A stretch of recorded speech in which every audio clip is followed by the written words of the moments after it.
Fala, iniciados e iniciadas. Iniciados e iniciados. Agora sim vai pegar, hein? Vamos pegar logo pra gente largar os assistentes. Assistentes. Meus caros assistentes, meus caros cariocas, ou se você estiver de outra região do Brasil, meus caros brasileiros. Acho que é melhor iniciado. Iniciado. Galera, seja bem-vindo a mais um episódio do Datize Podcast. Podcast da Datize. A marca... Deixa eu falar uma coisa, tem que falar uma coisa. A primeira marca reconhecida pela Amazon. Como uma marca de macumba. É isso aí. E hoje o papo não vai ser sobre macumba. Se você assistiu os 3 primeiros episódios, você viu que a gente falou mais. Já falou muito de macumba. Já falou muito de macumba. Hoje a gente vai sair das religiões brasileiras. É uma macumba mais antiga. Bem antiga. A gente tá falando. Bota antiga nisso. A gente tá falando do Egito Antigo. Então a gente vai falar muito com legal. O doutor, a gente pode chamar de doutor? Doutor, arqueólogo, professor de história antiga, Júlio Gralha. Seja bem-vindo ao Datize Podcast. Eu que agradeço aí. Que honra ter você aqui. Oh, que isso. É um prazer muito grande. É um prazer. Eu acho que esse é um tema que todo mundo vai ficar muito animado. Quando a gente fala de Egito, a gente tá muito. A gente fala de mistério, a gente tá muito relacionado àquela coisa que a gente aprendeu vendo filmes e vendo desenhos. E a múmia, né? A múmia. Os caras velhos. E eu já vou largar logo a bomba. O quanto do que a gente aprendeu com isso, com cinema, com até um pouco de literatura, é real dentro do Egito? Então, uma boa parte é real, né? Mas, veja, você tem um cineasta, né? Uhum. Ele tem licença poética. Então, o que ele faz? Ele coloca um tempero para chamar a atenção. Um tempero, né? E aí eu vejo isso como positivo. Porque, na verdade, o que acontece? Fascina o público, né? E o público vai procurar isso. Então, vai acabar tendo contato com algum pesquisador, com algum curso, com algum, né? Onde ele vai aprimorar isso. E se ele gosta mesmo, ele vai se aprofundar nisso. Né? Uhum. Então, eu vejo assim, a literatura, as artes, de um modo geral, elas contribuem muito para o desenvolvimento da história, assim, né? Para esse tipo de coisa. Não precisa muito. Star Trek fez quanto? 60 anos agora, alguma coisa assim, né? Quantos físicos e astrofísicos, né, assistiam, né? Eu assisti aquilo, que eu queria ser, né, astrônomo. Né? Então, veja, assim, isso é muito importante. Então, na verdade, assim, eu vejo como positivo. Que legal. Pode ter uma invenção, mas é saudável. É saudável. Legal. E assim, acho que é interessante a gente só contextualizar aqui que a gente tem várias vertentes. Você estuda, eu imagino que você tenha um vasto conhecimento de todas as áreas quando a gente vai falar sobre o Egito. Mas o Egito sempre foi um exemplo pra gente de gestão. A gente aprende isso muito na história, principalmente aqui no Brasil, por ser um exemplo de gestão, de governo, de forma com que dominou, que cresceu, uma civilização inteligente e tudo mais. O berço do comércio. Né? Mas quando a gente vai para religião, assim, da onde que surge da onde que surge esse interesse por desvendar o Egito? Então, quando eu tinha 16 anos, uns 14 anos, né? Eu vi um programa, uma TV, na época era Canal 13, Despertar dos Magos, uma coisa assim, que falava do Egito. Né? Então, nem existe mais canal, lógico, né? Assim, e aí despertou, foi algo que despertou assim, né? Na verdade já tinha, né? E despertou esse negócio. Né? Eu acho que foi uma coisa mais de intuição, ou de reencarnação, ou de conexão, sabe? Eu não sei explicar. O que despertou isso, a partir daí eu comecei a trilhar esse Egito dentro de um campo mais esotérico, né? E depois eu fui para a academia. Né? Achava que era importante conhecer. Entender todo a tradição. Começa, então, por uma base espiritual para depois ir para um avanço teórico, né? Exatamente. Entendi, legal. Então, E você entrou na faculdade, você terminou o ensino anual, foi para a faculdade, fez história daí? aí eu fiz engenharia, que eu gostava, né? Engenharia. Tecnologia, né? Legal. Não pude fazer arqueologia. Quando terminei engenharia, já estava trabalhando, né, numa empresa de tecnologia, né, da época, né? Aí eu fiz vestibular de novo, aí entrei para a UERJ, né? Fiz história na UERJ. Aí depois fiz o mestrado na UF, com o professor Ciro Flamarion Cardoso, na área de Egito, e o doutorado com Pedro Paulo Funari, na Unicamp, né, também na área de Egito. Né? E a engenharia não está fora também, né, do tempo, porque o Egito, não. O Egito desenvolveu a engenharia muito antes do homem acreditar que era possível. Ou foram feitos pelos aliens. Eu defendo, né? Essa é uma questão interessante, porque, né, se puder explicar, né? O Däniken e o Tsoukalos, né, que são os principais assim dessa visão do alienígena do passado, né, que é uma teoria plausível, até dependendo de como ela é colocada. Eu levo para a academia ela de uma forma diferente que o Däniken criou, vamos dizer assim, né? Criou não, que na verdade ela já existia, foi um russo que desenvolveu isso, tal, mas então o que acontece? A ideia, né, dentro dessa que a gente chama de arqueofologia ou paleocontato, é que os aliens fizeram. Né? Com o avanço da arqueologia, ficou claro que os homens fizeram. Então, hoje há uma mudança de paradigma forte. Eles hoje não dizem mais que os aliens fizeram, que os homens fizeram com tecnologia alien. Né? Os homens fizeram usando tecnologia alien. Eles partem disso. As pessoas, mas isso não é uma grande coisa. Não, é uma mudança grande, porque agora, sim, são os egípcios que fizeram com tecnologia. Né? Eles defendem isso agora. Então, tem alguns grupos dentro da ufologia que falam que são os aliens, mas esse grupo, que é o grupo central, né, eles já não tratam mais disso, por causa das novas descobertas, das novas tecnologias de arqueologia que foram desenvolvidas, que mostraram, né, e as novas descobertas mesmo, que mostraram que, na verdade, o egípcio tinha botava a mão na massa nesse negócio. Né? E aí a gente tem aquela prova, a gente tem aquele contexto de que era feito com os blocos, subia com água, tem essa teoria ou não? Então, aí você tem várias vertentes, porque, por exemplo, hoje se sabe como transportou, como cortou, como poliu, né? A grande dificuldade hoje, né, e até como fez o primeiro saber nível. Como elas começaram uma em cima da outra. Exato. Até um certo ponto, você sabe que as rampas foram descobertas, as rampas que levavam até um certo nível. Mas depois de um certo nível, já não é mais rampa, porque ficaria uma coisa absurda, né? Uma pirâmide de 140 metros tem que ter uma rampa, sei lá, de 300 metros, e um custo muito grande de material para você fazer essa ponte, né? Então, eles trabalham com essa ideia de zigue-zague interno. Quer dizer, na verdade, o material subia na forma de... Quadrado? Fosse uma espiral quadrada. Uma espiral quadrada. Então, hoje em dia, a ideia, sabe-se que a maior pirâmide, no caso, tem os estudos mostram que ela parece ter esses canais internamente. Então, estão se descobrindo, né, novos canais, né, vamos dizer assim, novas passagens.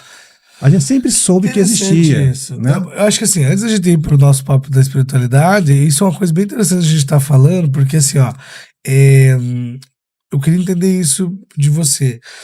Professor, como é que a gente está tão evoluído e por que a gente ainda não tem todas essas respostas, mesmo com toda a nossa tecnologia que a gente tem hoje? É porque não vale a pena descobrir?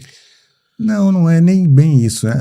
Aí tem duas questões. Primeiro, é que a sociedade do século XX, né, sobretudo a do século XXI, acha que é a sociedade, né, a ciência. Né?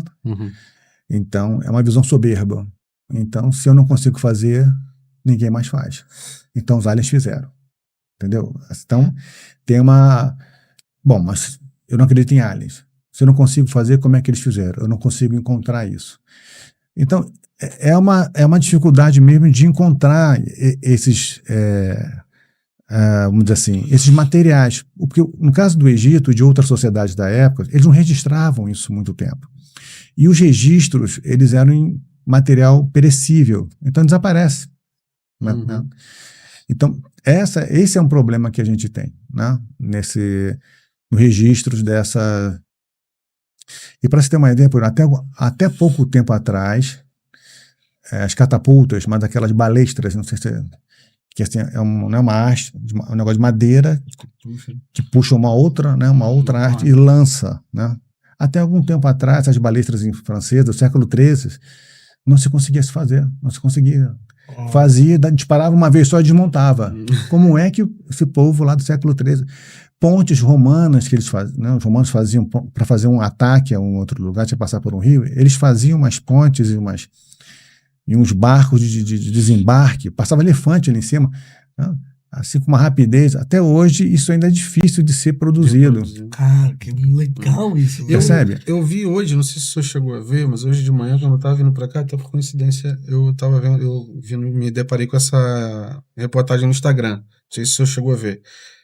A China, ela registrou simultaneamente manifestações de círculos de plasma imenso nas pirâmides de Gizé, ao mesmo tempo também em alguma ilha bem isolada da América Central. Você chegou a ver isso, não? Não vi. Essas manifestações energéticas, assim, elas são vistas constantemente ali naquela área das pirâmides, né? Por incrível que pareça, assim, eu não tenho, apesar de ter contato com amigos no Egito e tal, essa coisa da presença de fenômenos estranhos em volta da pirâmide, eles são eles são poucos, deveria aparecer muito mais. Por exemplo, eu faço parte de um grupo, né, da Serra da Beleza, que faz vigílias ufológicas, né, e lá aparece um monte de coisa estranha o tempo todo. Quase o tempo todo. Se você for lá mais 5 vezes, uma daquelas vezes você vai ver um negócio esquisito, né? Não dá para saber se é alien, se é espiritual, né, ou se é, mas é anormal, não é drone, né?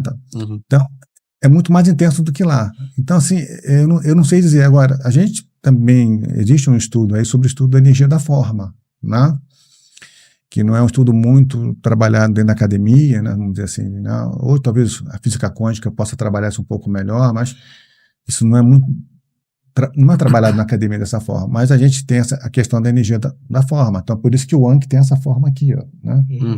Esse objeto. Ele tem essa forma por uma razão. Pode pegar. Né? Ele tem uma né? Ele, de um modo geral, ele representa a sandália, né? Aqui seria o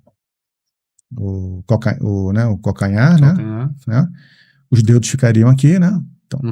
Então, porque o Anki representa a vida. E a vida é o quê? É o que dá movimento. E o que tem movimento é o que anda. Então, virou. Mas também poderia ter uma possibilidade disso, ter uma energia da forma. O que a gente encontra no Egito, por exemplo, assim, não, tem que ser dourado, tem que ser... Eu vou dizer uma coisa para vocês. Porque tem lá, né, as regras egípcias. Não, tem que ser um Anki feito de sicômoro com dourado. Não importa. Os amuletos, né? O que importa é a forma. A cor e o material não importa. Então, a gente começa a perceber que a forma é o fator principal para os amuletos e pode ter a ver com essa questão da energia da forma. Né? Entendi. Então, Mas tecnicamente era para ser um lugar, de uma forte energia. Você já esteve lá? Já tive. Já esteve lá? Já. E aí, tecnicamente é para ter uma energia forte lá, porque a gente tá falando também de uma tumba, né? As pirâmides são tumbas. Sim. Então, é como você fala para mim que se você vai entrar no cemitério não vai sentir nenhuma energia. Exatamente. Né? Você vai sentir energia.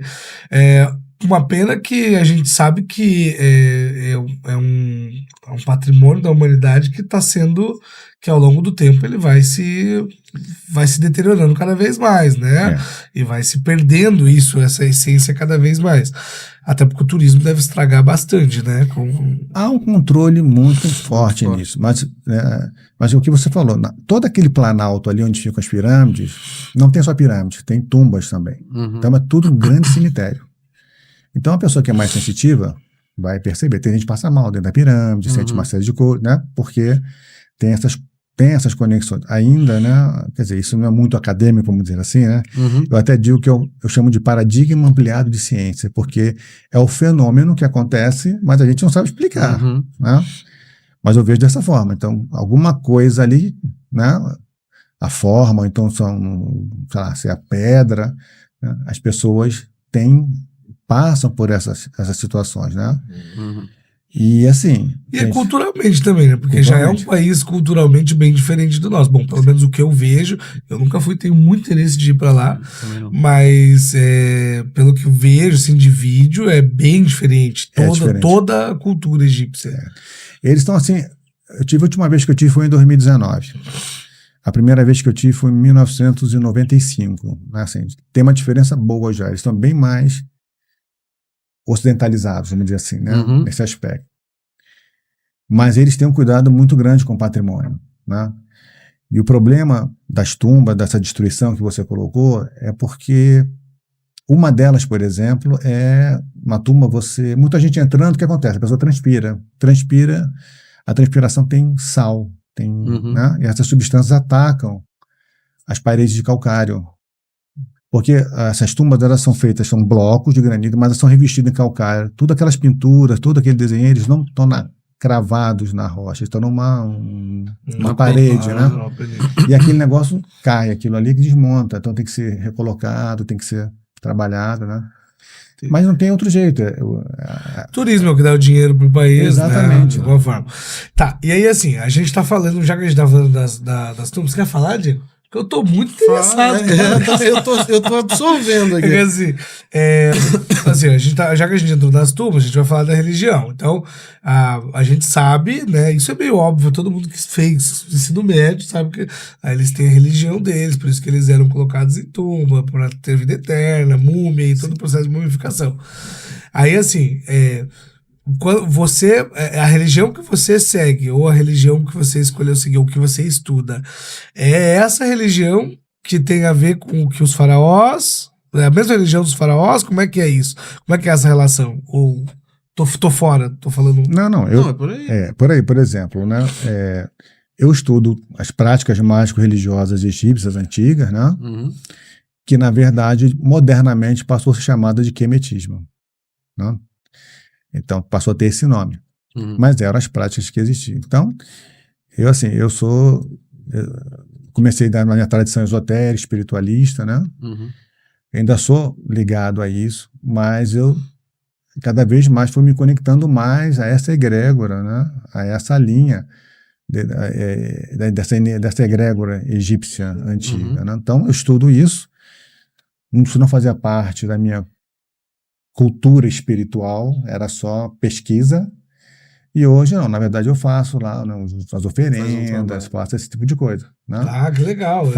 Como é que funciona tipo, uma oferenda? Só pra gente fazer um contraponto aqui no episódio anterior, como é que funcionaria uma oferenda, por exemplo, para um deus egípcio? Como é que os egípcios pensam? Né? Primeiro, a gente pode pensar qual a função da oferenda. Né? Aí vem o lado... Eu trabalho nos meus cursos os dois lados, o acadêmico e a tradição.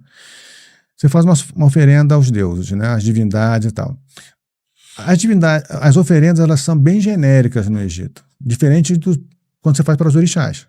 Né? Comida, né, do Ogum, do Xangô, não sei o que e tal. Não tem um sacrifício animal, né? Ou tem? Tem, mas assim, não necessariamente. Isso que eu ia perguntar, porque os egípcios endeusam animais, né? Não tem isso? Os deuses deles não são animais? Eles são representações, né? Entendi. Porque o animal, na verdade... Fala da oferenda, eu vou te explicar isso aí. Vai fazer o processo todo. Então, assim, as oferendas, uma pessoa simples não vai oferecer carne ou nada disso, porque é caro, não tem isso. Né? Então, ele vai oferecer o quê?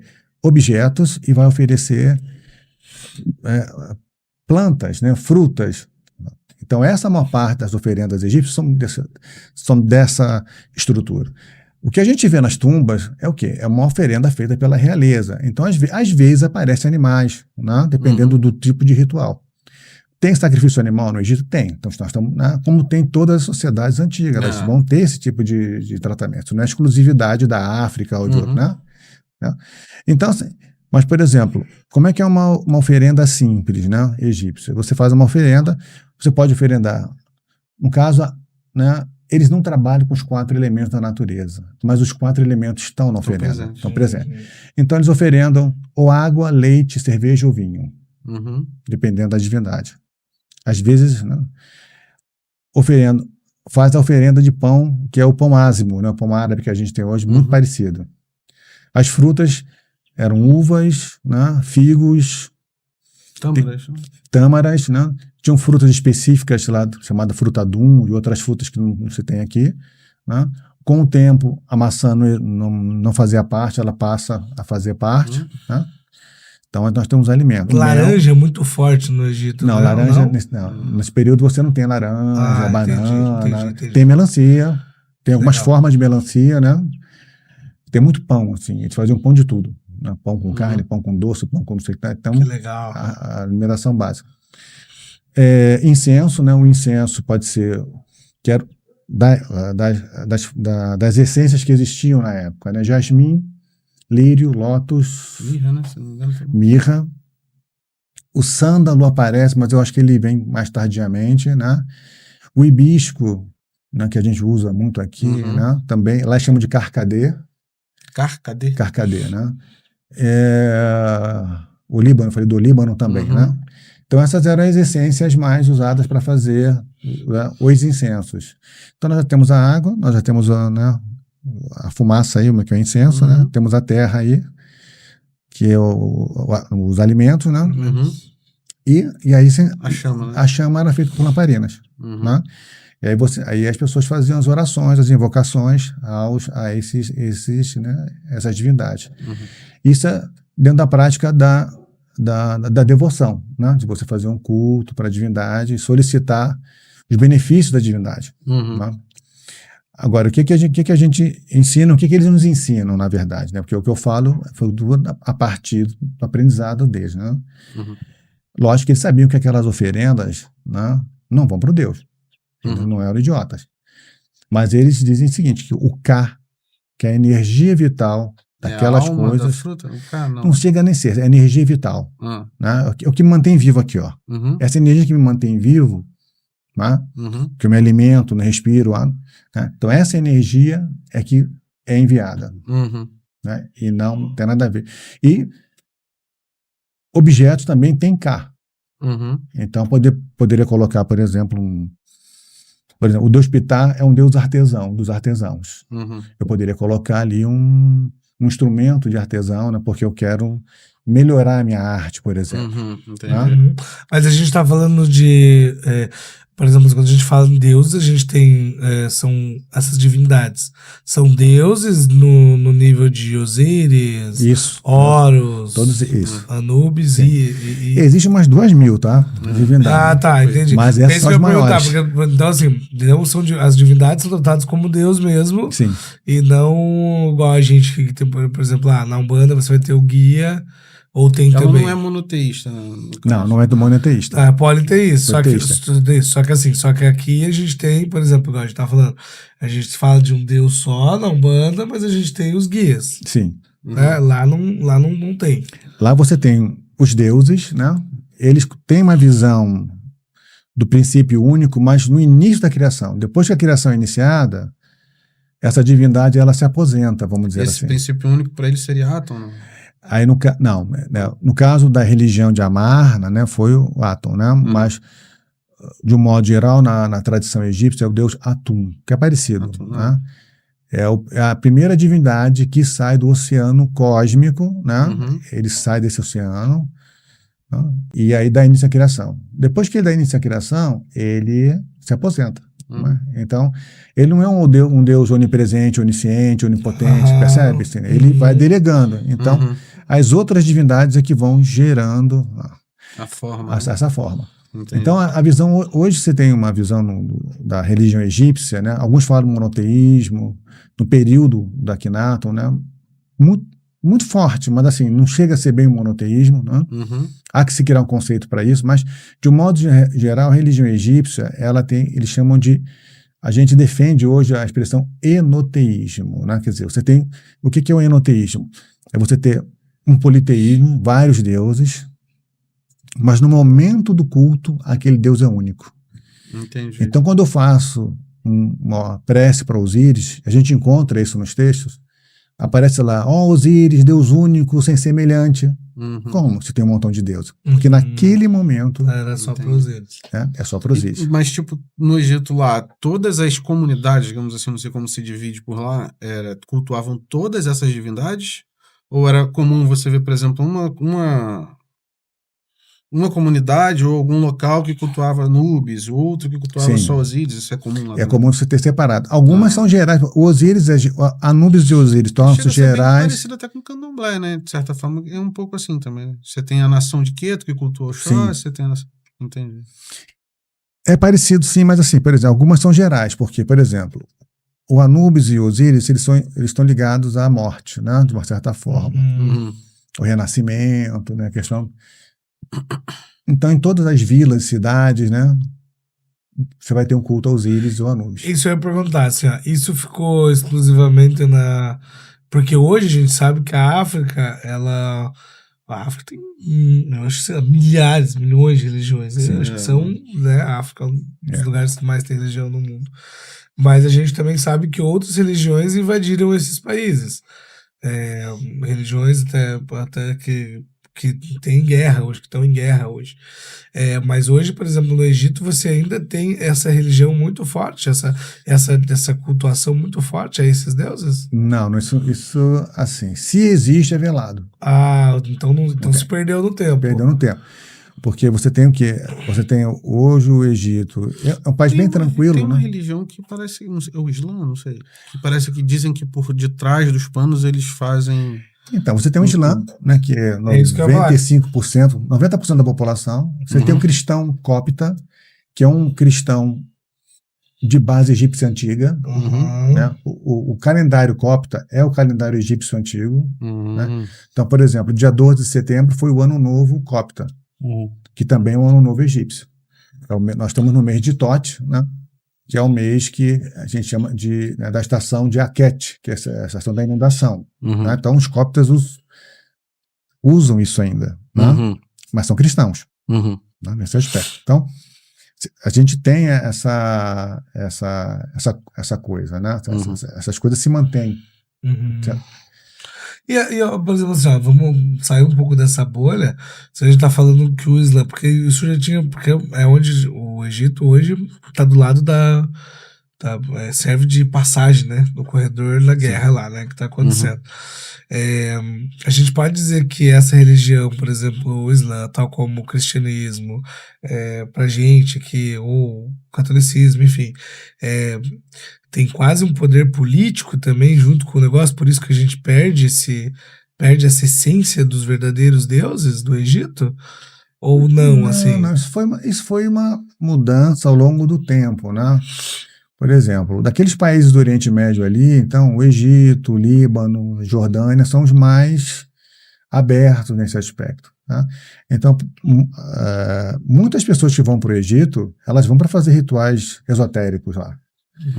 E isso não tem nenhum problema, né? Os árabes, né? Os egípcios, não tem nenhum problema. Você pode... Não é mal visto. Não é mal visto. Você, por exemplo, existem determinadas... A Ordem Rosa Cruz, por exemplo, ela faz todo ano ela faz... A Ordem Rosa Cruz Amor, que é a antiga e mística Ordem Rosa Cruz, ela faz todo ano uma viagem ao Egito, onde eles fazem rituais na Grande Pirâmide. Então, em determinado dia... Quando possível, fecha a Grande Pirâmide, o governo fecha tudo. Não há nenhum problema assim, né? Então, legal. Eles fecham para o ritual ser feito lá dentro? Para ser feito. Né, rituais. Então, tem também banquetes maçônicos que já foram feitos, né, naquelas rituais maçônicos. Então, e não só dessas grandes, assim, ordens, né, esotéricas, mas de outras menores. É só pedir autorização, vai lá, faz autorização.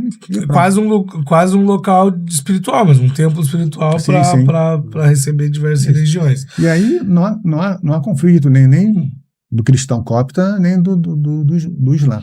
Quando você falou essa questão do Islã, né? Eu não sei se é exatamente o Islã, mas é porque eu já ouvi falar disso, que tem uma religião daquela localidade ali, que ela, por detrás, assim, dos panos, ela usa a religião dela, digamos, como se fosse o Islã.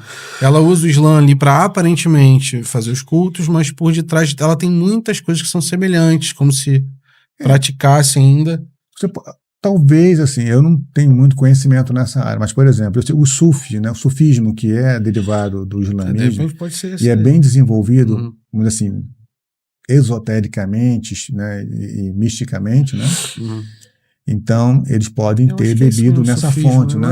Bem nessas fontes. Porque essas fontes estão lá, assim, né? Agora, eu já soube que existem grupos lá que ainda cultuam as antigas divindades. Mas, assim, é uma coisa muito Maquiada, velada. Muito velada. E eu acho que, assim, bom, mas é muito interessante que você não deixe isso morrer, porque a gente tá falando de o quê? De alguns mil anos, né? A gente tá falando de muitos mil anos, né? Então, assim, mas acho que o mais interessante é assim, você vai pro Egito, você ainda vê isso, essas figuras? Você ainda consegue ver essas figuras? Assim, Por exemplo, não, ver que eu digo assim, é popular entre as pessoas, tipo, por exemplo, você vai numa lojinha, tem lá o Anubis pra comprar, tem. Né? Então, as pessoas usam os amuletos. Isso, então isso que eu queria entender, porque para saber se é. Porque é o que eu tô falando, a gente tá falando de filme, a gente começou o papo falando de filme, é que no filme você olha e fala assim, cara, tudo é com cara de cachorro, enfim. Não, as pessoas têm as lojas, tem as pinturas e tal. Isso porque não é comércio também, né? Normalmente a galera já vai lá pra encontrar isso. Isso, porque já é um point. Não é conflitante. Então, assim, talvez o outro prédio islâmico possa até ver isso com maus olhos, né? Mas, assim, isso é uma...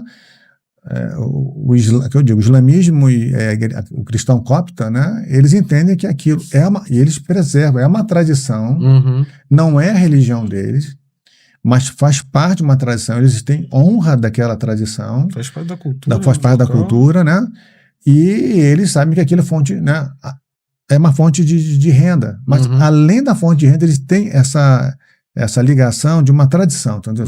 Eu não sou mais dessa religião, mas eu respeito entendo isso, que a necessidade dela se manifestar. Isso é bem interessante. Agora, tem lá uns grupos radicais, como tem em qualquer lugar, né? Claro. Terroristas. E aí também, política, eu acho que a politicagem é gigante. Pode falar? Quero. Nesse momento, então, o senhor pega hoje todo esse conhecimento que o senhor tem, o senhor também hoje no Brasil, o senhor remonta essa religião numa cultura que a gente chama aqui de quemetismo, não é isso? Sim, o senhor traz todo esse estudo para remontar minuciosamente esses rituais. Isso, na verdade, assim, isso é uma coisa chamada, dentro da academia, de reconstrucionismo. Né? Isso começou lá pelos anos 90. E começou com o senhor ou não? Não. Isso aí já é como no mundo, né? Então, a primeira forma de reconstrucionismo foi chamada de reconstrucionismo helênico, que é as práticas gregas. Né? Retomar essas práticas gregas. E hoje tem os rituais lá na Grécia, né? Eles refazem os rituais na Grécia, né? Se pensou fazer isso também com os celtas, mas os celtas não têm escrita, só arqueologia, é mais difícil de fazer. Os gregos é muito fácil porque tem tudo escrito, né? Assim, sobrou muita coisa. Com o Egito já foi mais difícil. Então, nos anos 80, né, um grupo, né, começou a se organizar e criou a ortodoxia quemética, né? Que é a quemética ortodoxia, né? Que é hoje talvez assim o principal veículo, né? Criou um sistema, criou uma série de coisas que, na verdade, assim, algumas coisas não existiam no Egito. Lógico, algumas coisas a gente chama de ressignificadas, elas precisam ser adaptadas ao momento atual, mas se usa o máximo possível, né, do que se fazia na época.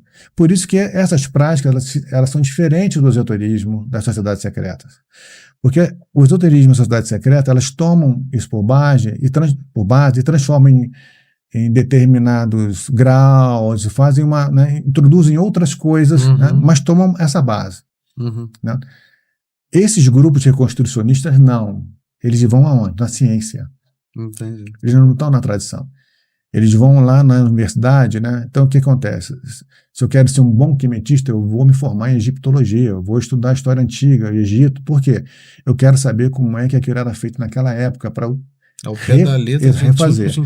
Então, é interessante que o reconstrucionismo, essas práticas novas, né, religiosas, que o quemetismo é uma delas, qual é a base? É a ciência. Quer dizer, são religiões que estão nascendo da ciência. Porque se perderam muitas informações durante o tempo. Se perde muita informação, então como é que vai conseguir isso? Com a arqueologia, né, com a antropologia, com a história. Né? Aí eles conseguem remontar o máximo possível daquele ritual. Não vai conseguir 100%, vai fazer adaptações. Né? Essa é a grande sacada. Eu quero tirar uma dúvida espiritual aqui agora. Há muito tempo atrás, eu trabalho como cigano, né? Eu falei no começo. E há muito tempo atrás, nesse processo de relação minha com ele me passava muitas coisas, né? Sobre os trabalhos que a gente vem fazendo. E ele Só me pra mostrou. contextualizar, o cigano do Diego é egípcio, tem Eu origem falei egípcia. pra ele. Mas você não falou pro Não, assistente. não, que isso? Será que eu não falei? Não. Assistente, desculpa, perdão por essa gafe, então. Eu trabalho com um cigano que ele é egípcio, né? Então ele traz muito nos cultos dele, muita coisa dele que ele trazia, envolvia a divindade como Ísis, Osíris, Horus, e eu ficava perdido porque eu não entendia nada, né? Então eu comecei a ir buscar e foi assim que eu conheci o professor Júlio. E nesse processo de conhecimento, de relação minha com o Vladimir, ele me colocou uma vez dentro de um aprendizado onde ele me passou como se fossem fundamentos de um ritual de iniciação dele, do processo religioso dele. E nesse processo, quando ele me levou para um lugar, eu estava como se fosse uma pirâmide, mas não eram as pirâmides do Egito. Era como se fosse uma pirâmide construída para um processo religioso, né? Como se fosse uma representação, uma reconstrução, mas não era lá. E ele, dentro do lado de fora, tinha uma fogueira muito grande e ele me colocava sobre mim. Eu estava nu e ele colocava, eu ficava coberto como se fosse com um lenço vermelho, né, o corpo todo. E eu saía de uma sala e ia andando com ele por ali e passava próximo a essa fogueira. Ele tirava esse cobertor vermelho, jogava no fogo e ele entrava comigo dentro dessa pirâmide. Dentro dessa pirâmide eu ficava sentado no centro dela, tinham muitos espelhos, era muito espelho, tinha água, tinha muitas frutas, muita comida, muita coisa assim, e ele ficava à minha volta falando algumas coisas, tinha uma coisa bem no centro também. Ele falava algumas coisas que já é segredo do rito dele, algumas coisas assim e tal. E quando ele me levantava da pirâmide, ele me cobria novamente com um tecido dourado. E eu saía dali com ele como um iniciado, né, com uma nova personalidade. Por exemplo, existe alguma reconstrução do tipo, alguma coisa histórica assim nesse sentido lá? Então, essas reconstruções assim dessa forma a gente não tem. Por quê? Elas já eram restritas, né, e eram arquivadas num lugar chamado, né, Per Anki, a Casa da Vida. Per, Casa, Anki, Vida. Casa da... Então guardavam isso na Casa da Vida. E assim, muito desse material mágico, né, mágico religioso, né, que a gente chamaria de iniciático, né, hoje, né, chamaríamos assim, ele acabou se perdendo. Então a gente tem algumas coisas que estão nas paredes do templo, mas que também não são completas. Entendi. Então a gente não tem muito a noção disso. Assim, e uma outra questão também é que talvez essa prática que você tenha passado, talvez não tenha sido, né, que isso você foi o quê? Foi uma vivência que você teve, né? Ela pode ser de um tempo que não seja aquele tempo, pode ser já num outro tempo, né? Onde se fazia esse tipo de prática. Entendi. Então, porque pelos meus estudos, que eu trabalho também, eu trabalho dentro da academia com esses elementos, mas eu olho a tradição e vejo como é que essas coisas transitam, né? E aí eu percebo assim que sobretudo o povo cigano e essas entidades de origem árabe, né, elas trazem uma informação do Egito faraônico que às vezes o médium não sabe, né? Então isso me levou a pensar que esse tipo de entidade, essa qualidade de entidade, ela como se fosse um legado, né? Quer dizer, eles é que estão assim de frente, né, dizendo assim, olha, naquela época se fazia assim. Então essa é uma outra forma. Então tem a forma de eu fazer na academia, mas tem essa forma, que é a forma que você está colocando. Entendi. Que é de um outro, mas é um tempo que a gente não consegue dimensionar, né, esse tempo. Tinha em Maricá, nós tínhamos lá eu faço um trabalho desses assim na Maricá, né, onde a gente fazia essas pesquisas, né? Não só eu, mas outros pesquisadores, né? E existia uma entidade árabe, peças, né, que incorporava no médico que eu conhecia. O médico não sabe nada de Egito, não sabe nada de nada desse negócio. E um dia essa entidade, né, falou assim comigo, você sabe o que é Jinn, não sabe? Aí eu falei, sei. Aí, O que é o que? Jin? Jin, eu vou explicar aqui, né? Tá. Você sabe quem são os Jins, né? Falei, sei quem são os Jins. É perigoso mexer com eles. Falei, exatamente. Nós mesmos não conseguíamos trabalhar com os Jins. Eles são, né? Só que esses Jins que eu estou falando são os Jins que vêm daquela região que vocês chamam de Iraque, de Irã, quer dizer, a Pérsia, né? Uhum. Eu falei, mas eles têm no Egito, né? Aí eu falei, sim, tem no Egito. Né? Aí, para mim, aquilo foi uma coisa assim nova, porque poucas pessoas sabem o que é isso. Né? Jins é uma qualidade de ser, aparentemente, entre homens, um elemental, talvez, né? Característico árabe, aparece na literatura pré-islâmica, né? Que são seres que podem ser bons ou maus, né? E de difícil controle, mas que o pessoal usa para magia. E hoje, no Egito, hoje ainda se faz exorcismo de Jins. Os Jins, sobretudo, quase ninguém fala isso lá, né? Mas, até perguntei uma vez aos amigos lá, eles ficam, não, isso aí é superstição. Não é, né? Então aí, eles têm, o pessoal do sul do Egito tem um rito, né, um cântico que eles fazem para justamente exorcizar e tirar esses seres, né? Que legal. Que estão perto das pessoas. Quer dizer, que legal, né?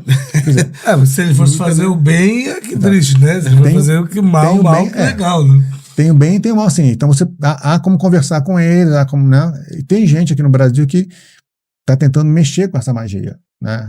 De conectá-los, eu acho um tanto sinistro, vamos dizer assim, né? Agora, qual o interessante disso? Essa pessoa não sabia nada disso, né? Então a entidade, né? Essa entidade, esse mestre árabe, né? E falou... O senhor fala da Pérsia, no cigano, ele sai da Pérsia, da antiga Pérsia. O caminho dele, ele nasce, né? Pelo que ele me passou, ele nasce ali, onde hoje é o Tirã. Irã, sim. Tirã, não sei se é a capital de algum lugar. Do Irã. Teherã é a capital do Irã. Teherã é a capital do Irã. Tanto que o Vladimir, o nome dele, que ele me deu, eu só cheguei até a origem dele, porque ele, para me provocar, ele me deu só o sobrenome. Ele falou que é Tirã, o sobrenome dele, né? E aí eu fiquei que nem um alucinado, tentando entender de onde vinha isso, né? Ele foi me guiando. Aí ele, quando contou a história, eu entendi. Que eu fui buscar, eu vi que tem uma cidade chamada Tirã, né? Teherã, capital do Irã e tal. Ele falou que ele nasce ali, onde hoje é esse local, e ele migra, né, dali da antiga Pérsia, ele vai até onde hoje é o Egito, se não me engano. Né? Sim. Ele percorre todo esse caminho ali, ele se estabelece, digamos assim, com as práticas religiosas dele, da época e etc. E a Pérsia antiga, o culto lá não era esse, então, pelo que você falou? Não era esse, não. Lá, qual era as praias? Na verdade, assim... Ali eu acho que era mais a área do zoroastrismo, não? Isso por volta de 1000 a.C. é o zoroastrismo, né? 600, 1000, né? Mas antes disso era outras formas de culto. Entendi. Né? Que eu não conheço, que não é muito minha área, assim, né? Mas, assim, o interessante é que, como eu falei, né? Assim, como eu trabalho quando tenho os pés nos dois lugares, faço essa transição, né? Quer dizer, a pesquisa me leva, que é quase uma pesquisa antropológica, porque eu vou num lugar para ver como é que, né? E fico ouvindo. Vou pesquisar sobre isso, né? A gente está falando disso. Se vocês quiserem, assim, quem quiser, se a audiência quiser conhecer o Jim, né? Vai na Netflix e procure uma série chamada, uma minissérie chamada Jin, é J-I-N. Tem minissérie? Nossa! Feita pela feita... É J-I-M? N. Jin. O Jin tornou-se palavra gênio depois, né? Jin, né? Jin é o gênio. O gênio da lâmpada seria a ideia próximo a isso, né? Entendi. Só que o gênio da lâmpada é bonzinho, né? Sim, desculpa. Mas esse elemental, então, ele não é, ele é direcionado para o lado ruim da coisa. Não, ele é assim. Ou é você que direciona a intenção dele? A gente, assim, você pode ter Jins que são favoráveis, né, gostam de você gosta deles, vão trabalhar, né, vamos dizer assim, em conjunto, né? Tem aqueles que não são... Mas você não doma eles, né? Esses mestres, assim, eles não conseguiam domá-los.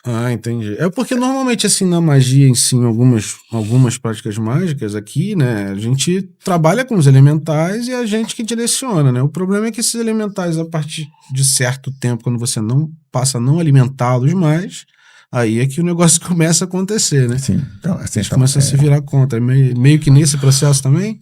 Eu não sei te dizer bem, porque, assim, poucas pessoas mexem com isso, né? Assim, a fundo, assim.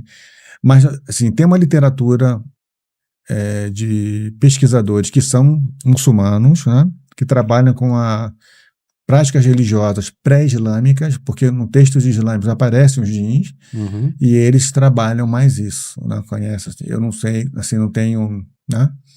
Mas a série da Netflix vai dar uma boa noção, Pô, doce, né? chega.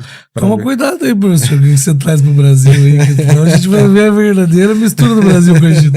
Então, Essa é a mistura do A Brasil com o mistura do Egito. Brasil com o Egito vai ser uma Exatamente. entidade maligna andando pelo Brasil. o pessoal traz esses jeans todos pra cá, né? Imagina só. Olha só a confusão que nós temos. Aí vai virar, vai apresentar o Aí Tom não Cruise, tem né? como, né? Tipo, Aí vai apresentar o Tom Cruise na múmia lá, na Exatamente. nova múmia. galera chegando na Umbanda com uma opção de jean grudado aqui, assim. Tá, eu acho que é interessante a gente falar como que se expandiu pelo mundo, né? Então a gente está falando de uma religião, isso é uma curiosidade, a hora que você falou, eu queria perguntar aqui. Você falou que ao longo do tempo essa religião vai evoluindo, né? Talvez o processo que ele passou, talvez o processo que você passou tenha sido de uma fase diferente da que ele tem Pode estudado. Sim. É datado esse estudo? Você estuda só até antes de Cristo, de repente? Só... Não, a gente, assim, essas práticas mágico-religiosas egípcias, né? A gente, né, 3.000 a.C., 2.000 a.C. já tem. Elas estão melhor exemplificadas aí a partir dos anos 1600 a.C., 1500, né? Você tem ela mais organizada, né? Então, para você fazer essa questão do culto, dessas oferendas, né? Na verdade, há uma discussão que é, por exemplo, Deus precisa mesmo de uma oferenda? Quando eu faço oferenda a uma divindade, ela precisa disso? Ela não é uma divindade plena? Uhum. Né? Então, para que, se ela é divindade plena, não precisa da oferenda, para quem é a oferenda, né? Uhum. Então, as próprias estelas egípcias mostram que, na verdade, você faz oferenda e a imagem, a iconografia mostra que o Deus devolve isso na forma de lírios. Lírio significa rejuvenescimento, renascimento. Então, na verdade, quando você faz oferenda, a impressão que dá é que você faz oferenda para você. O Deus capta essa oferenda, transmuta e devolve essa energia para você. Uhum. Então, o Deus em si não precisa ser alimentado. Agora, assim como tem outra sociedade, né, a divindade em si, ela tem, vamos dizer assim, mensageiros, né? Uhum. Esses mensageiros talvez precisam se alimentar. Né? Desculpa. Então, essa é a ideia que são gênios que aparecem já no Egito, esses gênios, e eu acho que esses gênios são os djinns. Entendi. Essa relação de djinns, né? Então, a pessoa às vezes alimenta, são esses gênios, né? Para fazer os trabalhos, essas coisas assim. Entendi. E mexer com algo tão poderoso assim, quando você coloca isso em prática, não sei se você já frequentou outras religiões, Já. é superior, você tem uma conexão maior com essas divindades? Porque, por exemplo, assim, imagino eu, né? Vamos aqui fazer um papel. Imagino que Deus está lá no canto dele recebendo 5 bilhões de mensagens falando assim, ó, cara, pô, e Osíris deve ter um sol dos 200, falando, né, mandando mensagem pra ele. O Osíris vai falar, pô, cara, vou dar atenção pra esse cara aqui, mano. E você sente mais poderoso o negócio, ou não? Olha, eu não sei dizer, assim, quando comecei a trabalhar, quando isso começou a aparecer para mim, quer dizer, antes era só acadêmico, aparecer essas manifestações, eu comecei a trabalhar com isso, fui fazendo as coisas, eu morava sozinho e tal, é uma coisa muito forte, muito intensa, né, e funciona rápido. Assim, eu posso falar, porque, cara, eu fui num evento, não sei se foi você que fez, mas se não foi o senhor que fez esse evento, foi algum amigo seu. Se eu não me engano, foi no interior do Rio. Foi até onde o senhor lançou o seu livro, se eu não me engano, porque eu comprei lá. Foi no interior do Rio, Não lembro se foi para os lados de Guapimirim, Caxias, eu acho que foi para aqueles lados ali, ou foi em Niterói. Mas foi um sítio? Não. Foi um no sítio. Saquarema, então. Não foi, não? acho que não foi Saquarema, não. Depois dentro de Saquarema? Não, foi mais pra cá, se eu não me engano. Cara, eu não lembro se foi ali pros lados de região dos lagos, não, de região serrana, Guapimirim, ou se foi pra aqueles lados ali. Ou se foi pro lado de Niterói, São Gonçalo, alguma coisa do tipo. Mas não tem tanto tempo, deve ter uns 3 anos isso. 3 Mas anos, eu não tô 4 lembrando, anos. né? E era até um evento cigano, se eu não me engano. E dentro desse evento, o pessoal deu uma palestra e fez um ritual para Anubis, se eu não me engano. Sim, foi em Maricá. Deve ter, acho que foi isso Foi aí Maricá, mesmo. Acho que foi Maricá. isso. Aí eu fui nesse evento, Sim. né? E o senhor deu uma palestra, e no final o senhor vendeu o livro e fez um ritual para Anubis. Se eu não me engano, acho que foi Anubis. Cara, é bem simples. Poderoso. A força, a manifestação da energia, ela é bem intensa, bem intensa. Bem intensa. Eu não sei se é porque, como eu trabalho com essa energia, e ela é uma energia que tem conexão com, por exemplo, o culto do Vladimir, e como eu já tenho essa relação com ele, eu sinto, eu me conectei mais, ou se ela é uma manifestação geral, assim. A gente tá falando de uma das maiores das religiões mais antigas do mundo, né? A manifestação energética, ela é bem forte. E assim, hoje, o quemetismo, ele se manifesta aqui no Brasil, né? O conhecimento, essas práticas. E é uma religião já formada, como se chama? Eu não sei, não tenho um conceito formado sobre isso. Porque, na verdade, assim, só tem uma organização que vamos dizer assim, que é uma estrutura, né? Como se fosse uma ordem, como se fosse uma ordem Rosa Cruz, maçonaria, Godendal, né? Que é a ortodoxia quemética. Entendi. Agora, o restante dos grupos queméticos, eles são grupos pequenos que fazem o quê? Eles estudam e fazem as práticas. Então, não tem uma... Né?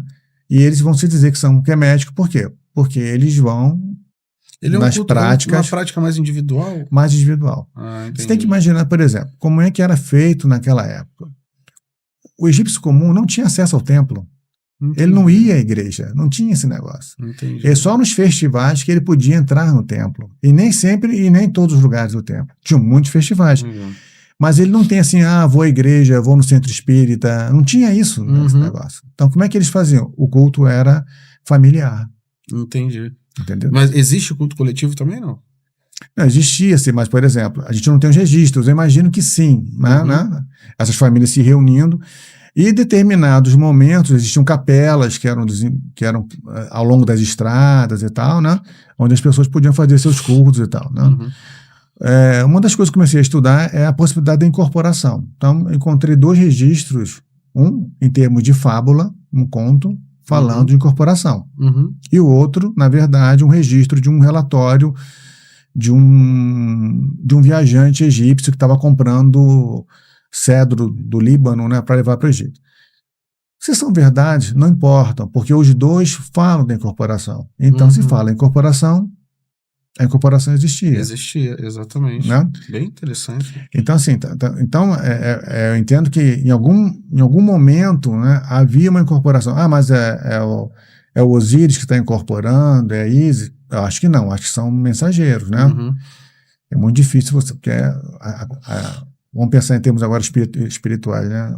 A quantidade de energia é muito intensa para você, um corpo humano. E você acha que nos teus estudos, essa religião, ela foi igual a outras religiões que foi sendo levada, igual você está fazendo esse trabalho quemetismo. Ela já fez esse trabalho de ser levada para outros países há muitos anos atrás, tipo antes de Cristo, porque o que responderia a gente, por exemplo, ter hieroglifo encontrado no Brasil, entendeu? Assim, então, tem um egiptólogo, né? Porque, veja, essas coisas antes dos anos 90, anos 80, era meio tabu na academia, né? Você trabalhar com esse tipo de coisa. A partir aí dos anos 80, 90, aí apareceu a ciência da religião. Então, as práticas... Porque uma coisa é você trabalhar a religião cristã, muçulmana e tal, judaica, que são mais comuns, né? Outra coisa é você trabalhar com sociedades secretas, com religiões, né, mágico-religiosas e tal. Então, isso era meio complicado de se fazer, né? E mais com o tempo, a partir dos anos 80 e 90, isso foi se desenvolvendo no mundo, dentro das academias, e aí deu para, né, entender. Acho que é importante o senhor só fazer uma condição disso, explicar o porquê que é secreto, né? O porquê que é isso, cara. Talvez porque a religião, aquilo que a gente falou no primeiro episódio do Datismo Podcast, que a religião, ela é talvez a prática mais antiga que existe na humanidade, só que também é a que mais gera conflito, né? Talvez uma das que mais gera Exato. conflito. Então, imagino eu que num país onde o Tanta nosso país é repressão, tranquilo, né? tanta repressão, o cara tem que fazer Tem que secreto, fazer, né? né? Tem que ser. Uhum. E assim, e o estudo na academia é uma repressão cultural, mas cultural não, científica, né? As pessoas acham que não tem que fazer aquilo. Uhum. Então, esses grupos foram fazendo isso. Então, esses grupos, esses pesquisadores, então a gente tem hoje linhas do esoterismo que são linhas de ciência. A Universidade de Amsterdã é hoje a principal universidade que trabalha com essas linhas, né? Uhum. Então, isso não é mais um tabu, assim, eu falar isso num congresso, tá? Bom, mas essas coisas, elas vão se desenvolvendo. Aqui no Brasil, como eu disse, a partir dos anos 90, a gente vai ter essa abertura. O Brasil recebe bem isso, porque, por exemplo, lá em Curitiba a gente tem um Museu da Rosa Cruz, Sim. que é muito visitado. Uhum. É lindo o museu, é uma experiência muito legal. Eu acho que vale a pena a visita de você que está passando por Curitiba. Passar, você já chegou aí lá? Eu sou Rosa Cruz. Já. Aqui, Você aqui que legal, que legal.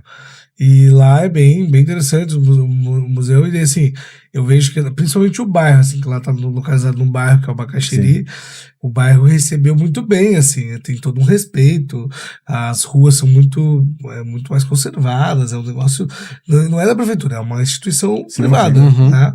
E o Brasil recebe bem essas... Olha, eu vejo que até recebe, né? Eu acho que até... Por exemplo, o próprio Hawaii já teve lá. A gente teve um evento que o Hawaii lá do Egito foi lá, porque a gente estava montando esse museu e tal. Então ele sabe que é uma instituição, né, místico-cultural, né? E isso não é um problema. Tá? Você ajudou a montar o museu? Não ajudei, mas eu tive mas lá. Mas teve presente, acompanhou. Assim, pô, que legal. Uma época eu fui um dos gestores, né, da Rosa Cruz, né, da MORC, né, da URSI. Isso é a MORC ou da Antíqua? Isso é a MORC? Sua MORC, né? Da Universidade Rosa Cruz, Universidade Rosa Cruz Internacional, que é a Universidade Rosé Croix, né? Que ela agora virou uma faculdade mesmo, né? E deve entrar como faculdade. Para estudo arqueológico, né? Não, é normal. Atende tudo. Se eu não me engano, no curso de História, tem um curso de História, Ciência da Religião, que são os seus primeiros, se eu não me engano, né? Depois eu saí, né? Mas tem uma dimensão de ter disciplinas assim, alternativas que fazem isso que nós estamos fazendo aqui hoje, casando, né, a academia com a tradição. Entendi. Né? Agora, em termos de mundo, né, assim, em termos de egiptologia, tem um egiptólogo chamado Eric Hornon, né, que ele escreve no final dos anos 90 um livro, né, que é The Secret Lore of Ancient Egypt, quer dizer, as moradas secretas do Egito Antigo. Então ele vai estudar, ele toma por base esse pessoal de Amsterdã e vai mostrar como é que essa tradição, ele cria o conceito de egiptosofia, que é o conceito que trata, que é a tradição esotérica egípcia, olha que ele é da academia, né? Ele dizendo que isso vai perpassando durante todo o tempo para o Ocidente.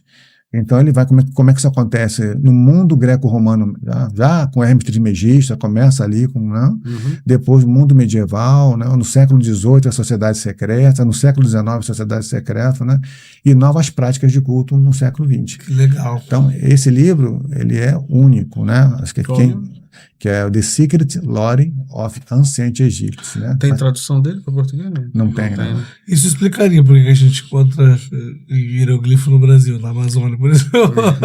E assim, essa ideia, eu não conheço, né, esse tipo de hieróglifo na Amazônia. Não conheço, assim, pelo menos nunca vi, né?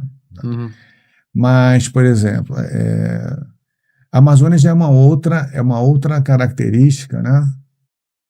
Que eu estava comentando aqui, né, quer dizer, que é bem interessante, assim, né, na verdade.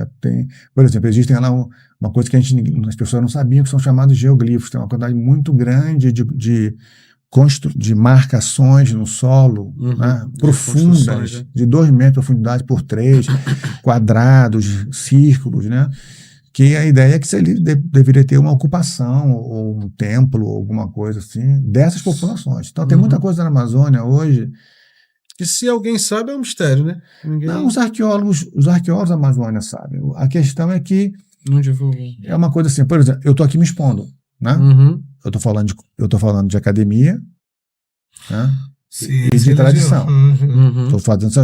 Eu tô colocando experiências dessas coisas, né? Uhum.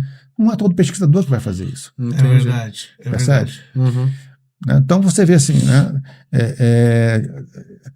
Eu faço isso também com ufologia. Então, professores já vieram conversar comigo e falaram: poxa, Júlio, tem aluno aqui dizendo que você está fazendo uma ponte entre a história e a ufologia. Eu falei: é óbvio que tem que fazer. Né?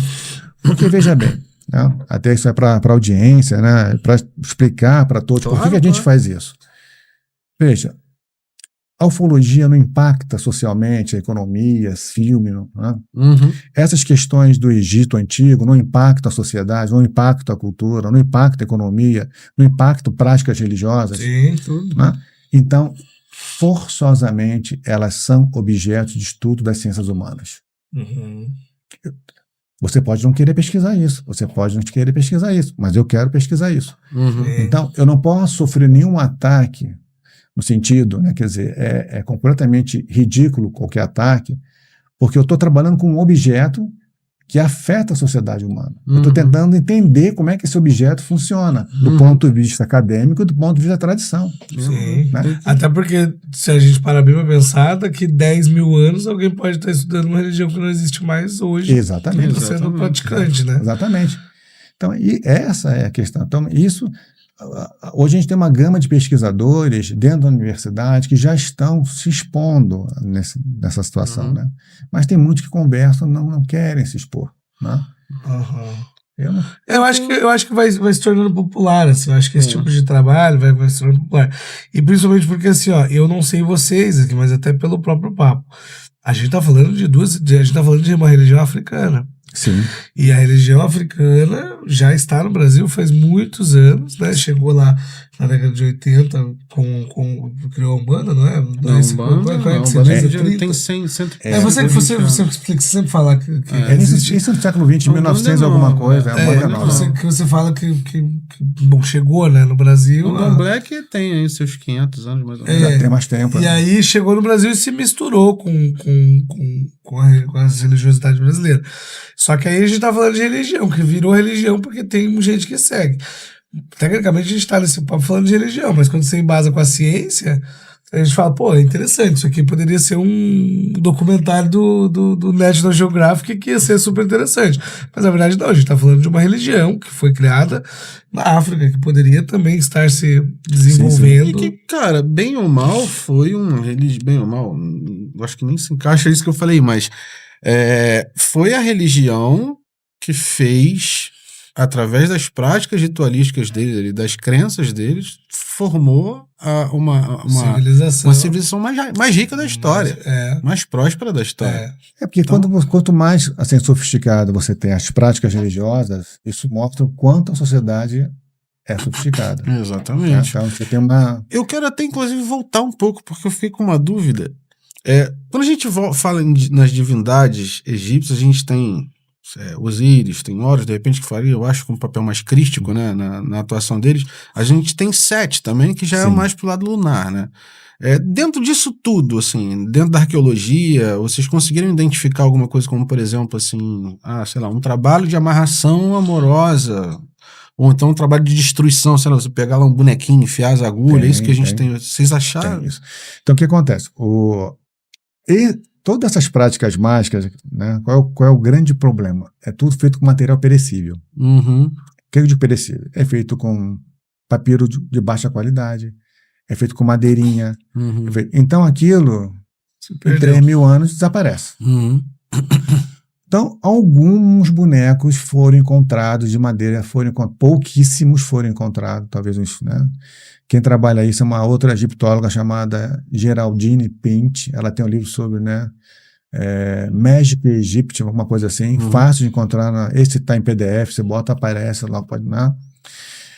Então, ela fala, né, do uso de bonecos de madeira, né, que teriam espaço para você colocar cabelo e tal, né? Quer dizer, como se fosse uma magia, né? Um voodoo, sei lá, uma coisa mais assim, desse aspecto, né? Uma outra foi encontrada mas já é romana, né, vamos dizer assim, período já do Egito. Porque é o seguinte, né, para a audiência entender, o Egito ele vai sofrer uma ocupação, vamos dizer assim, mistura grega, né, a partir do terceiro século antes de Cristo, né, e lá para o primeiro, segundo, terceiro século tem uma ocupação forte romana, né, e esses foi encontrado, então, Seria a época de Cleópatra, né? Não, a Cleópatra até 30, né? Aí nós já estamos no primeiro século, segundo século, já era cristã. Então, ou seja, no período cristão, já no Egito, foi encontrado, aparentemente de 200 anos, 200 e 300, uma bonequinha que é uma mulher, na verdade, que ela está amarrada, ela está com as mãos amarradas e as pernas amarradas nas mãos, que é a típica forma de você amarrar o inimigo no Egito, né? E ela está toda perfurada com cravos de bronze, né? Eita, essa aí tomou, hein? Estão perfuradas assim, nas orelhas, nos ouvidos, né? Nos ouvidos, nos olhos, né? E na genitália, né? Voltou no como coração. divindade, cara. Essa tinha dito. E ela foi encontrada dentro do cemitério, né? Dentro de um sarcófagozinho, né? Mas dentro do cemitério. Não tinha nome quem era, né? Normalmente. E foi também encontrado também durante aí do terceiro século ao sétimo século da era cristã uma série de papiros gregos, mas de magias egípcias já misturado com grego, com né, magia. Tem até nome, tem magia lá que tem nome egípcio, grego, cristão. Imagina pro trabalho, pro pesquisador, para ter que separar. Isso aqui é grego, judaico, isso aqui é... sabe? Tudo misturado. Mas... E uma delas fala uma coisa parecida que está com essa bonequinha. Que ela, né, ela não poderá olhar para nenhum mais... para homem algum a não ser eu, né? O coração é só para mim, né? Não vai ter mais prazer sexual com ninguém a não ser comigo, né? Então, essa é uma magia, que é uma amarração e uma baita, né? Magia de amarração. Então, tem egiptólogo que diz, não, isso aí é uma coisa boa. Eu falei, pelo amor de Deus, né? Isso não é nada bom. Porque... não, gente, não é. Isso aqui é uma magia de amarração, né? Magia forte nesse sentido. Então, isso a gente encontra, né? A gente encontra essas... E uma vez eu estava dando... Assim, eu até não falo muito dessas coisas, eu tenho até um curso de magia, eu tenho muito mais bem cuidado, porque um dia eu estava num congresso, né, e falei sobre magia egípcia e falei sobre algumas práticas mágicas. Não vou dizer o local, tá? Não vou dizer nem a época, nem quem... E quando eu estava saindo, uma aluna me encostou assim na parede, né? Professor, eu quero aquela magia. Aí eu falei, qual magia? Aquela que o senhor disse que era para matar. Eu falei, mas isso é uma coisa dos egípcios, eles diziam que era, né? Não, mas eu quero aquela porque eu quero matar meu marido. Eu falei, caramba. Então assim... Dali em diante, comecei a ter mais cuidado com essas coisas, porque assim, né, eu fiquei, né? É que as pessoas são loucas em todo lugar do mundo. Surge uma outra dúvida. O quimetismo, assim, ele atua de uma forma pagã ou, assim, até mais pela essa linha mais crística também? Por exemplo, o quimetismo ele tem essa responsabilidade de, não vou me prender a, por exemplo, fazer alguma coisa para interferir no livre-arbítrio de alguém. Vou focar em mim aqui, por exemplo. Como é que funciona essa parte? Então, isso aí é uma coisa difícil de responder, né? Porque, assim, isso não é um código organizado, né? Então, existe, dentro da prática mágica, né, uma expressão que é chamada Sequem, o poder Sequem, que os deuses têm, que nós temos também. Ele não tem polaridade. Então, pressupõe que você pode usar o seu poder Sequem para o bem ou para o mal. Entendi. Cabe a você depois, você vai, lógico que é o seu livre-arbítrio, você vai cumprir, vai responder depois por isso. Né? Quando, na verdade, o que eu ensino, né, nos cursos e tal, e a gente vê, é que na maioria das vezes, todas essas práticas religiosas que estão nos templos, elas estão trabalhando na linha de Ma'at, ou seja, na linha da justiça, da verdade, do equilíbrio, da retidão, né? Então, mostrando que tudo que você tem que fazer é em prol disso. Mas existe o conceito de Isfet, que é a desordem. É o caos, né? É o caos, você pode usar também, né? Mas, de um modo geral, toda a prática que a gente vê, toda a narrativa em Heródoto, foi tudo, ela está dentro do conceito de Maat, né? Então, dizendo que você não deve fazer isso para causar dano a alguém, né? Mas se você quiser assumir a responsabilidade de pagar o preço. Pagar o preço, tá? Então, no modo geral, você faz o quê? Você faz as invocações, porque cada divindade ela tem um atributo mais forte. Então, você invoca aquele atributo, né, para poder... Agora, por exemplo, a deusa Hathor, né? A deusa Hathor é a deusa... É ligada ao amor, à transmutação, à felicidade, à alegria, ao prazer. É uma das divindades que mais... Ísis e Ares mais exportadas para a Europa naquela época, né? Por quê? Porque é tudo de bom.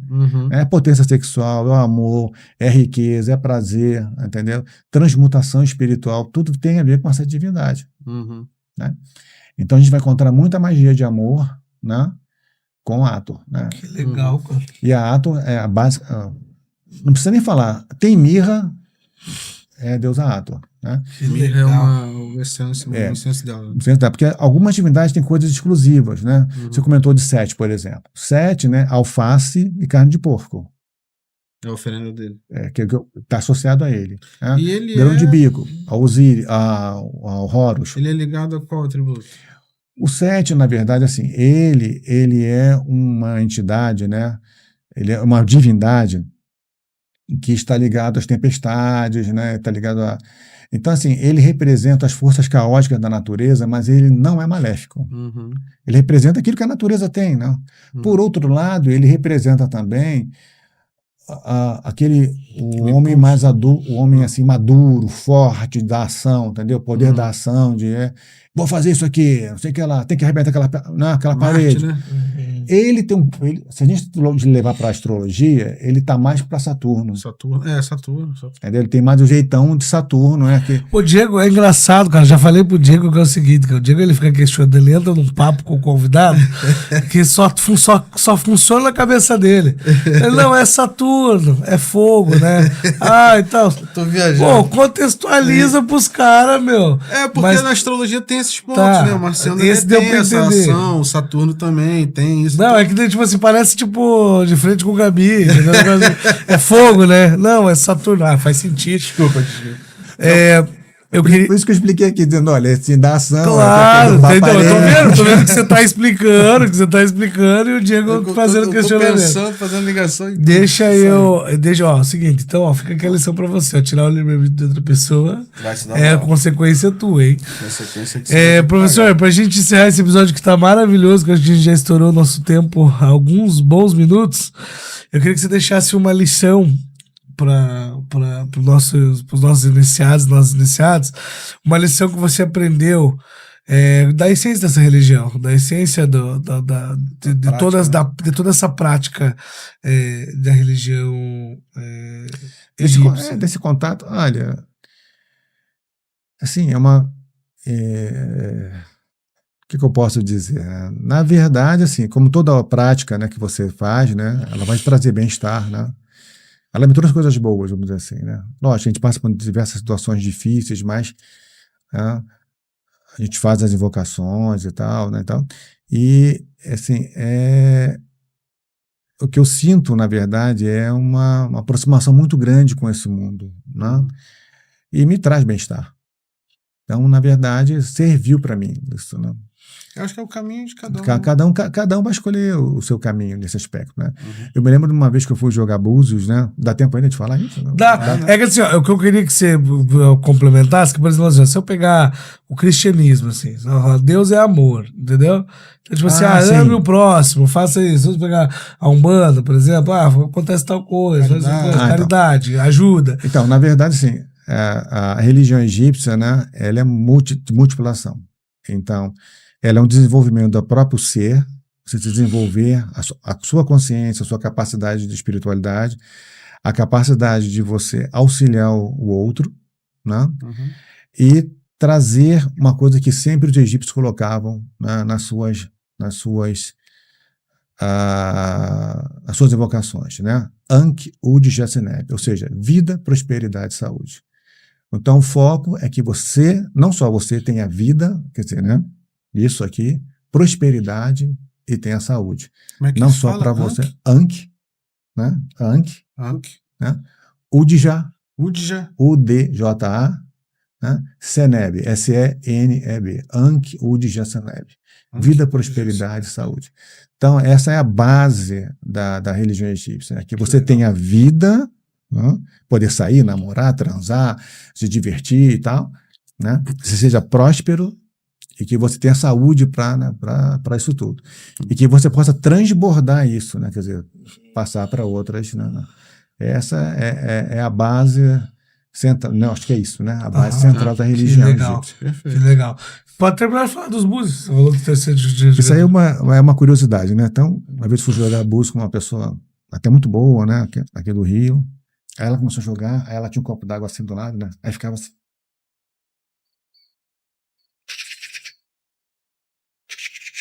Eu ficava, não tô entendendo. Aí eu cheguei, sim, mas tá muito ruim isso aí, um problema, né? Ela, não, tô vendo uma pessoa aqui do lado, aqui num copo d'água, que eu nunca vi na minha vida. Eu falei, mas o que a senhora tá vendo? Tô vendo uma mulher com uma bola na cabeça, com 2 chifres, eu nunca vi isso na minha vida. Eu falei, sim. Se eu disser um nome aqui, a senhora confirma? Confirma? Confirma. Aí eu dei o nome errado, né? Dei o nome e falou, não é esse nome não, hein? Aí eu falei, Ator, é esse nome aí, né? Então, dali eu pensei... Era uma divindade. É uma divindade que estava aparecendo para ela, que estava regendo a minha vida. Quando eu fiz a minha iniciação em Reiki, eu vi a divindade Ra também. Né? Ator na... Então, assim, quer dizer, tem algumas coisas que acontecem que é o fenômeno. Eu não tenho explicação isso em termos científicos. Essa mulher não sabe nada, né, de Egito. Então, essas coisas a gente precisa estudar, de uma certa forma. Né? E eu tento fazer essa ponte. Não é fácil, mas é isso. Legal. Muito bacana. Eu quero aproveitar aqui, galera, rapidinho, não só para agradecer ao professor Júlio, mas eu sei que muitos alunos dele vão estar por aqui, muitas pessoas do Kemetismo também. E aí eu vou, mais uma vez, falar para vocês da nossa loja, loja.datize.com.br, para você montar seu altar do Kemetismo lá. Tem muitos itens que você pode dar uma olhadinha por lá. Se precisar, eu vou dar um desconto para todo mundo que acessar hoje. É só usar o cupom DATCART5, tudo junto, maiúsculo. Vai aplicar 5% de desconto no seu carrinho lá, a gente envia para todo o Brasil. Então a gente tem imagens em resina, muito bem pintadas. Tem essa mandala aqui, ó, para quem é tarólogo e gosta de jogar em cima de mandala, ela é maravilhosa, eu jogo com ela. Ou você pode usar como quadro também, se você quiser, que também é bem bonita para isso, né? Temos também a Estela da Revelação. A Estela da Revelação a gente tem lá. Ela é uma reprodução, é bem legal, a gente não trouxe hoje. Mas a Estela da Revelação ela é uma reprodução em madeira, pintado direto na madeira, impresso direto na madeira. E a Estela da Revelação, tudo indica que ela é genuína. Não é invenção do Crowley, não. Legal. Dá uma clicada nessa segunda aqui pra você ver. Na verdade, o Crowley encontrou isso em algum lugar, assumiu essa estela, está na mão de alguém escondido, alguém, né? Alguém tem essa estela. Não, era outra. Né? Alguém tem essa estela guardada. Será que tá com o Crowley? que ele pegou? Tem uma original? A original sumiu do museu, né? Sumiu? Aí, essa segunda, do lado do azul aí. E ela, por exemplo, ela é bem interessante porque a escrita hieroglífica tem sentido, né? Sentido da época. E provavelmente é uma estela da 25ª dinastia, ou seja, por volta aí de uns 1000, né? Por aí, 900, 1000 a.C., né? Ela é bem bonita, cara. E ela é grande, ela tem 50 centímetros. Sim. Interessante. Que é a conexão. Foi a primeira conexão. O Crowley vai ter essa, né? Estabelecer a conexão a partir. Quando ele vai para a lua de mel dele com a eu já vou deixar aqui o professor convidado para daqui a alguns episódios para a gente aprofundar um pouco mais esse papo, porque tem muita coisa que a gente deve falar, pra gente aprender. Tem muita coisa. E daí, pra gente acessar, se a gente quiser ingressar nisso, tem alguma coisa que a gente entra em contato com o Kemetismo no Brasil? Algum e-mail? Olha, assim, perfil? hoje, assim, quem ministra cursos, assim, por exemplo, o Pablo, né? Ele lá do Kemetismo Brasil, né? Ele ministra, ele tá mais dentro dessa parte sacerdotal, né, dessas práticas, né? Eu tô mais nessa linha que vocês estão vendo aqui. Eu já fiz um curso do Pablo, bem legal, né? Bem legal. Eu vou pegar com o senhor, então, os links, se o senhor puder me passar. Eu deixo na descrição do vídeo aqui para vocês tudo sobre Kemetismo Brasil, para quem se interessou pelo assunto, quer entrar, quer estudar, além da... Isso, e coloque dúvidas da também, Rosa da próxima Cruz, vez, né? professor Vila, direto. A gente coloca o site, né? Conforme for avançando também, professor, se tiver coisa legal, de repente fazer uma expedição aí, vai fazer uma viagem pro Egito aí. Avisa a gente, vem aqui pro podcast, vem pro podcast aqui pra gente falar sobre. Porque eu daqui a dia 28 eu começo um curso, né? Essa quarta-feira agora, 17, mas 28? Bom, essa quarta-feira agora, a próxima, né? Sobre calendário, sobre a questão dos calendários, dos rituais, né? As datas. Legal. Né? Todos online. Mas aí eu deixo aí o online? link. É online? Então, se esse episódio sair depois, dia 28 de outubro, provavelmente vai. Você pode acessar os links aqui embaixo e comprar esse aí tem todos, né? Tem todos. Aí eu deixo o link com vocês do canal, né? Eu tenho meu canal, que é o Antiguidade Paradigmas, legal. Né? Também vou botar na descrição. Pode me passando tudo, eu já boto tudo pro senhor, já marca tudo. E espero ter sido útil para todos. Foi muito legal, cara. A gente vai ter um retorno, se prepare da parte 2, que tem muita coisa ainda pra gente falar, cara. Então, agradeço. Caro iniciado, obrigado pelo... Iniciados e assistentes. Cara, eu não gosto desse iniciado. Eu achei que ainda tem que acertar. Foi tu que criou isso. Hoje vai falar não, assistente até vai. Assistente até vai, mas é tudo feio. A gente vai ter que achar um... Iniciados por enquanto fica melhor. Sei lá, religiosos, sei lá, tem que pensar. Vai botando a sugestão aqui nos comentários pra gente ver como que a gente vai interagir. Obrigado por ter assistido mais esse episódio da X Podcast. Agradecemos muito, como sempre, professor. Um prazer.